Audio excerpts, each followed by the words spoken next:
అండి, అందరికీ good morning. ఎలా ఉన్నారు?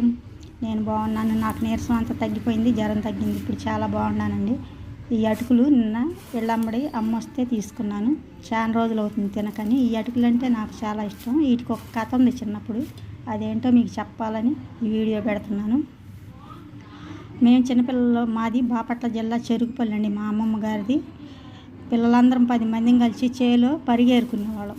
పొలం అంతా కోసి కుప్పేసిన తర్వాత అక్కడక్కడ కంకులు రాలి ఉండేవి. అవి ఏరుకొని ఆ వడ్లు పెద్దవాళ్ళ చేత కొట్టించుకొని అటుకులు పట్టించుకునేవాళ్ళం. గొడవ చేసేవాళ్ళం అటుకుల కోసం. మా గోల పడలేక వాళ్ళు అటుకులు పట్టించేవాళ్ళు. అవి తింటూ చక్కగా ఆడుకుంటూ తినేవాళ్ళం. ఈ అటుకులు అంటే మాకు అప్పటి నుంచి చాలా ఇష్టం. వీటితో ఉప్మా చేసుకోవచ్చు, పాలల్లో వేసుకోవచ్చు, ఇంకా మిక్చర్ కూడా చేసుకోవచ్చు. మన ఆరోగ్యానికి కూడా చాలా మంచిదండి అటుకులు. చూడండి ఎలా ఉన్నాయో.